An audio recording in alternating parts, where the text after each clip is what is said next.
DJ Kamlesh पुरिया को।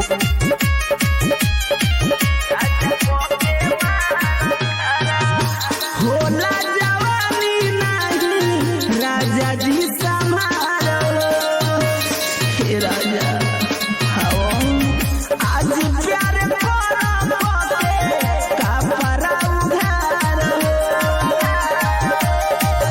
लहंगा के राजा जी हो होला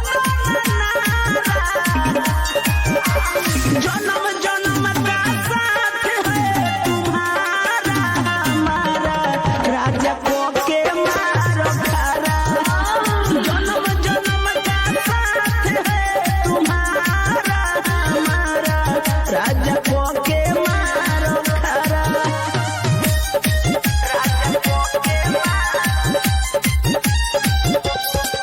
अभी आप सुन रहे हो डीजे कमलेश पुरिया को।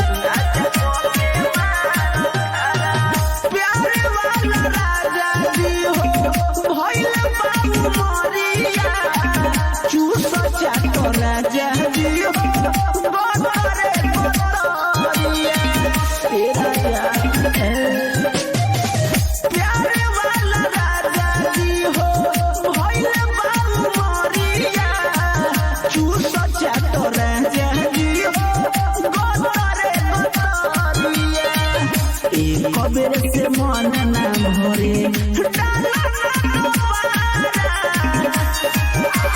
जन्म जन्म का साथ है तुम्हारा हमारा राजा को के मारो खारा जन्म जन्म का साथ है तुम्हारा हमारा राजा को के मारो खारा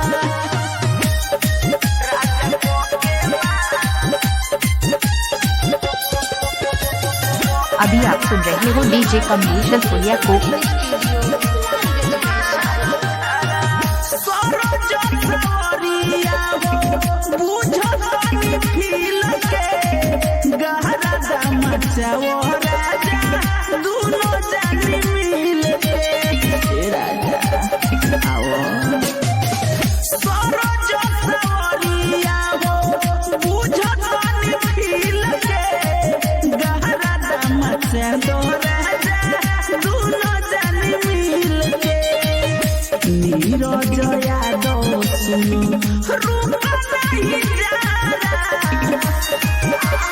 जन्म जन्म का साथ है तुम्हारा हमारा राजा को के मारो खारा जन्म जन्म का साथ है तुम्हारा हमारा राजा को के मारो खारा। अभी आप सुन रहे हो डीजे कमलेश पुरिया को।